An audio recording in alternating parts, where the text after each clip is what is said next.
Talk, shop, pop, movies.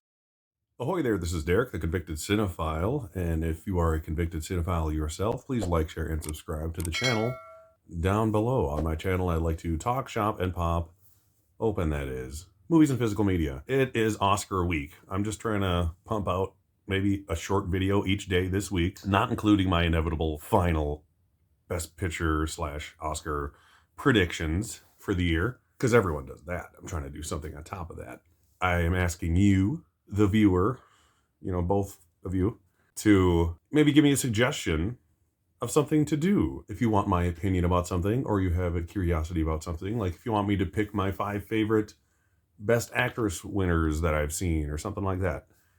My 5 favorite cinematography nominees. Doesn't have to be that specifically, but something like that.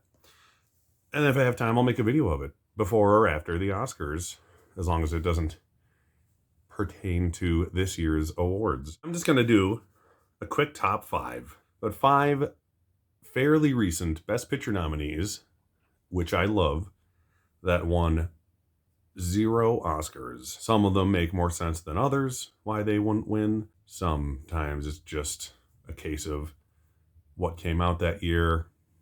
Shit happens. I'm going to do it in descending order, starting with the most recent. 2016, this film came out, and it is my favorite film of that year. It's not as pretty as La La Land, and it's not as important as Moonlight, but its script was so good that when I saw it in theaters, the moment it was over, I'm like, if that doesn't get nominated for original screenplay, I'm going to fucking kill myself. Not really, though. That's not nice to say. But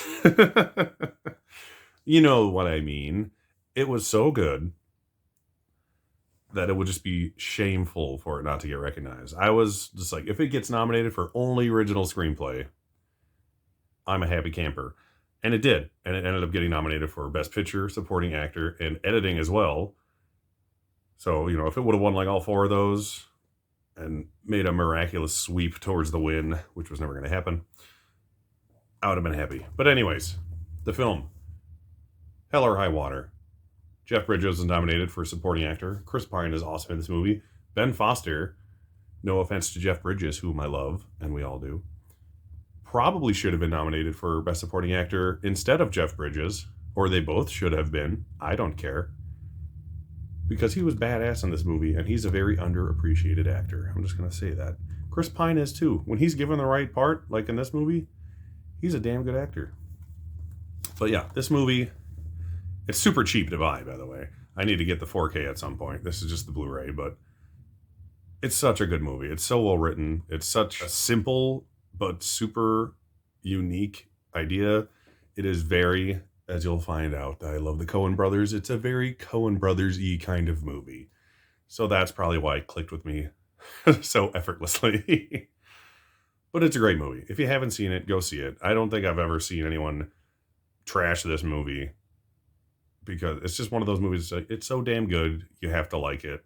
Might not be your favorite movie, but it's not going to be your least favorite movie. Like, there's people out there who would, jump in front of a bus for La La Land, but there's its haters out there. It lost Best Picture for a reason.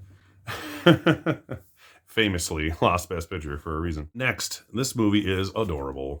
What's the year for this? 2013. Nebraska. This movie is freaking hilarious. I love Will Forte. I always have. This is a more serious role for him, but he's super funny, as always. Very dry sense of humor. Bruce Dern is hilarious in this. It doesn't seem like he's playing anything special, because he's an older guy, and he's playing an older guy in a movie. But if you know what he's like in real life, he's like a super athletic, smart guy, and he's just playing this old, can hardly do anything for himself, old man in this movie. And he's brilliant in it. And then, like, Bob Odenkirk and June Squibb are both in this, and they're hilarious. June Squibb's amazing in this movie. She's one of the funniest older actresses, like, ever. Like, I can't even think of one I like more. But Alexander Payne, and what's his writing partner's name? I feel bad, I'm forgetting now. Where are the credits? Jim something, right? Oh no, they didn't write this. That's right. This was an original screenplay that they did not write. But Jim Taylor, there it is, and Alexander Payne usually write their films like sideways together. And they did not write this one. It was nominated for screenplay as well and Best Picture.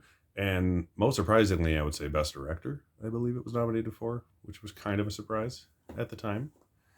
Deservedly so. It's a beautiful movie, both literally and story-wise.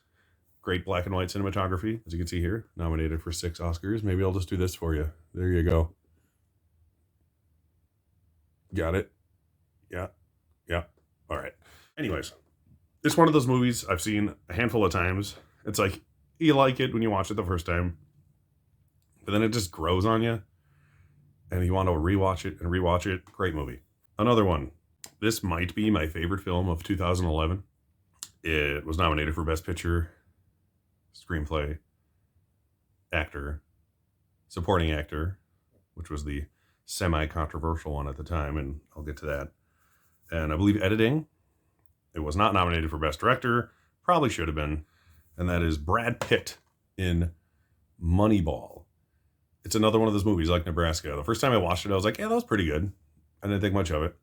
And then I watched it, like I rented it, watched it at night, and my wife fell asleep through it. I ended up watching the whole thing. And then I rewatched it the next day so she could finish it. And it's just like, I just fell in love with it. It's one of those movies that you watch it a couple of times and it's amazing. Jonah Hill was the controversial sort of supporting actor nominee. Not controversial like he was bad, but just like, really, Jonah Hill? And then he ends up getting nominated a second time for Wolf of Wall Street out of nowhere, which made me happy. But yeah, this film is so damn good. It's so well written, so well edited. Brad Pitt is great in it. It's arguably his best leading performance, I would say. And Philip Seymour Hoffman is in it as well. It's one of his last films. I miss you, PSH. We all do. Awesome movie. Gets better every time you watch it. Bennett Miller is an amazing director. He's made, what, I want to say 3 major features that I can at least think of in the top of my head. 2 of them he was nominated for Best Director for, and 2 of them were nominated for Best Picture.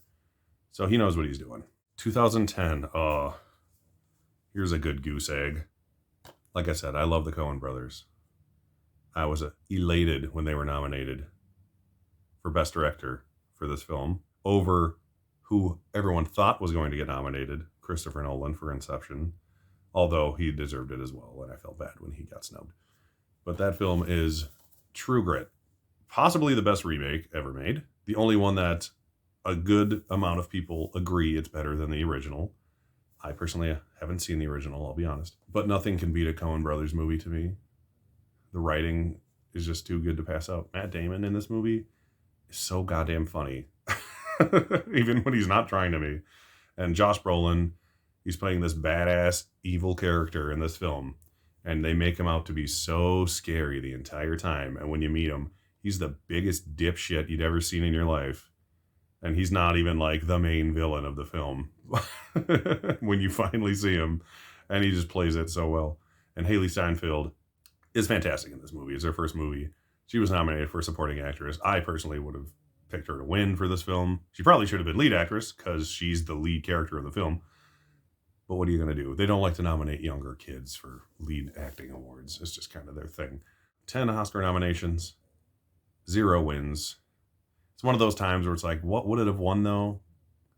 Because 2010 was the year of like Inception, you know, where that was going to win most of the tech awards.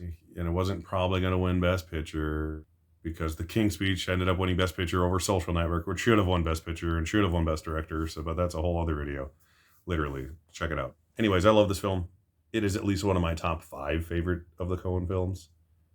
Possibly top 3, depending on my mood. And last but not least, I'm just doing 5. I could go all day with movies that have 0 Oscar wins. This is the movie in 2009, which, by the way, was an amazing year for sci-fi movies. There's 4 that I can think of off the top of my head, sci-fi films that were just outstanding that year. You had Avatar, which was like the big one, obviously. You had Star Trek, which some people don't like it. I love the Star Trek. J.J. Abrams Star Trek movie. The sequel's not as much, but the original one is one of the best paced movies I've ever seen in my life, and I've watched it dozens of times. It's fun as hell. And then you have the most underrated of all of them, I would say, Moon with Sam Rockwell. Moon is endlessly rewatchable and really needed to get more recognition than it did. It did get nominated and win a couple of BAFTA awards, which was nice. But the Oscars, nothing.